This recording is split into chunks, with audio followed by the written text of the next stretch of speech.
அனைவருக்கும் வணக்கம். என் பெயர் மாரி செல்வி. வகுப்பு 5. ஊராட்சி ஒன்றிய தொடக்கப்பள்ளி, சேரன் மகாதேவி, திருநெல்வேலி மாவட்டம். கல்வி செல்வமும் பொருள் செல்வமும். மலர்விழியும் தமிழரசியும் தோழிகள் இருவரும் தொலைக்காட்சி நிகழ்ச்சிகளை பற்றி பேசிக்கொண்டே பள்ளிக்கு செல்கிறார்கள். அப்போது தமிழரசி தன் தோழியிடம், நேற்று கல்வி செல்வமும் பொருள் செல்வமும் என்ற தலைப்பில் நடந்த கலந்துரையாடலை கணினியில் பார்த்து கொண்டிருந்தேன் என்று கூறினாள். மலர்விழி, அப்படியா தமிழரசி, வா போய்கொண்டே பேசலாம். தமிழரசி, கல்வி செல்வமா பொருள் செல்வமா, எது சிறந்தது என நீ நினைக்கிறாய்?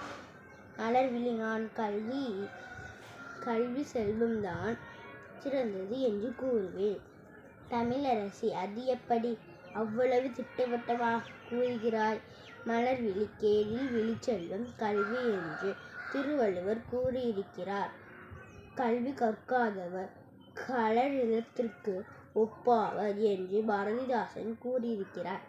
தமிழரசி, திருவள்ளுவர் பொருள் இல்லாதவருக்கு இவ்வுலகம் இல்லை என்று கூறியிருக்கிறார்.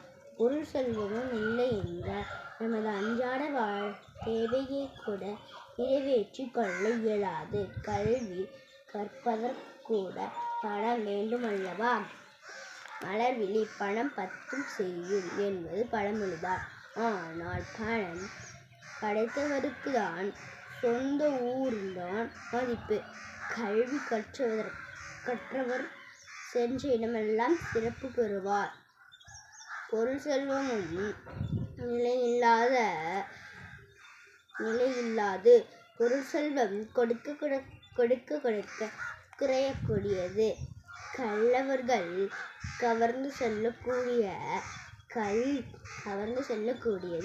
கல்வி செல்வமே பணம் தருவது என்றும் அழியாதது.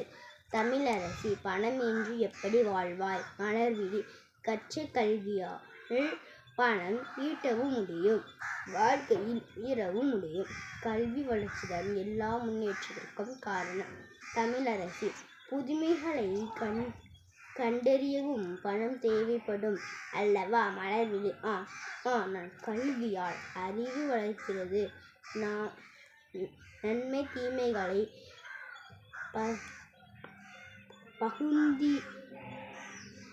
பகுத்தறிய முடிகிறது, நல்வழியில் வாழ முடிகிறது. தமிழரசி, கல்வி இன்றியமையாததுதான்.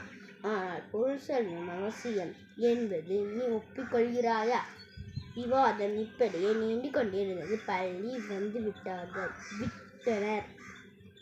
இருவரும் தமிழாசிரியரை சந்தித்து இது குறித்து பேசினார்கள். நன்றி, வணக்கம்.